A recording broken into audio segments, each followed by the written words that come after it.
آج کے اس احتجاجی جلسے میں تشریف لانے والے ہمارے معزز علماء کرام، مختلف سیاسی اور مذہبی جماعتوں کے قائدین، پریس اور میڈیا کے ہمارے معزز ارکان اور جمیع عشاقان رسول، میں اپنی طرف سے آپ سب کو مبارکباد پیش کرتا ہوں کہ آپ ہمارے کال پہ یہاں تشریف لائے۔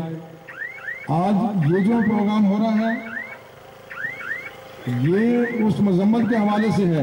مجھ سے پہلے ہمارے جتنے مقررین نے جہاں بات کی ہے میں ان سب کی تائید کرتا ہوں، اور یہ پھر ہم واضح کرنا چاہتے ہیں کہ ہمارا اس ملک سے پیار ہے، اس ملک سے محبت ہے، یہ ہماری سرشت میں یہ چیز شامل ہے۔ ہمارے کچھ اور حضرات بھی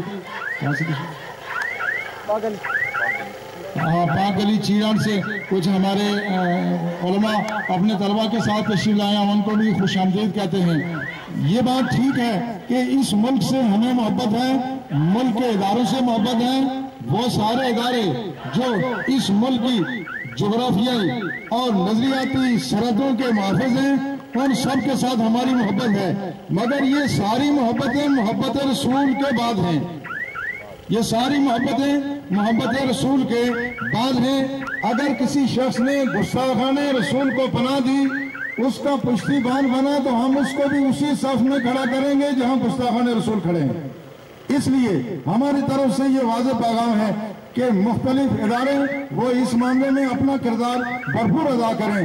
رسول اللہ صلی اللہ علیہ وسلم کی حرمت اور عزت کی حفاظت یہ سب کی مشترکہ ذمہ داری ہے، یہ کسی ایک فرد کی نہیں ہے، یہ اداروں کی بھی ہے، جماعتوں کی بھی ہے، یہ مذہبی جماعتوں کی بھی ہے، سیاسی جماعتوں کی بھی ہے۔ اور الحمدللہ جو ہمارے حضرات نے لبیک پاکستان کی آواز پہ جس طرح سے یہ احتجاج شروع ہوا، یہ الحمدللہ آپ دیکھ رہے ہیں پرامن ہے۔ اس میں اگر کوئی نقصان ہوا تو وہ سیکورٹی اداروں کی اپنی کوتاہی اور اشتعال انگیزی کی وجہ سے ہوا، ورنہ لبیک پاکستان اور دوسری جتنی بھی جماعتیں ہیں، جماعت اسلامی ہو گئی، جمعیت علماء جموں کشمیر، جمعیت علماء پاکستان، یہ جتنی جماعتیں ہیں، کسی کا یہ ایجنڈا ہرگز نہیں ہے۔ یہ ملک ہمارا ہے اور ہمیں پتہ ہے کہ یہ ملک کس معاشی بحران سے گزر رہا ہے۔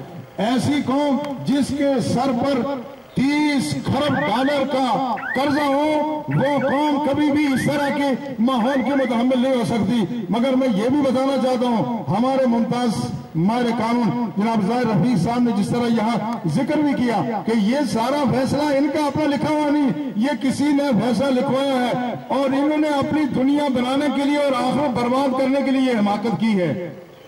لیکن یہ جو چیف جسٹس موصوف ہیں، ان کو اس ملک کے بجٹ سے، اس ملک کے غریب عوام کے ٹیکسوں سے جو ان کی تنخواہ اور ان کی سہولتیں ہیں، ایک چیف جسٹس کی تنخواہ سے اس ملک میں کم از کم 100 غریب گھرانہ اپنی ساری ضرورتیں ایک مہینے کی پوری کر سکتا ہے۔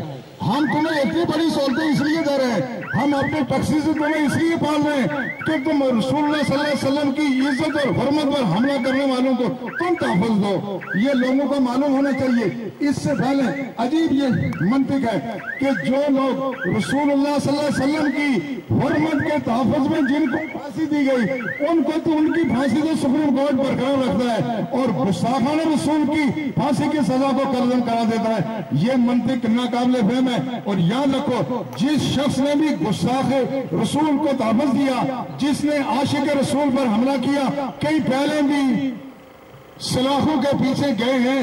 تمہیں اگر عقل اور تمہیں حیا ہو تو تم ان سے سبق لو کہ جن لوگوں نے گستاخانہ رسول کو، محبین رسول کو، عاشقان رسول کو پھانسی کے پھندے پر لٹکایا، وہ خود کتنے ذلیل ہوئے، وہ نشانہ عبرت بنے۔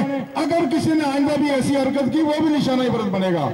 اس لیے ہم امید کرتے ہیں کہ اس معاملے میں بڑی عقل و دانش سے کام لیا جائے گا اور گستاخانہ رسول کو تحفظ نہیں دیا جائے گا۔ ہماری یہ خواہش تھی کہ ہم اکٹھے یہاں پروگرام کریں، اور الحمدللہ ایسا ماحول بھی ہے۔ یہ راولہ کوٹ شاید وہ پاکستان آزاد کشمیر کا واحد شہر ہے جس میں سارے مسالے کے علماء نے تحفظ ناموس رسالت کے حوالے سے ایک فورم بنایا ہوا ہے۔ اس پر ہمارے مشترکہ پیغام اور مشترکہ پروگرام بھی ہوتے ہیں، اور ہمیں کوئی کسی جماعت سے تعلق رکھتا ہو، مگر محبت رسول میں، حرمت رسول میں ہم ایک جماعت ہیں۔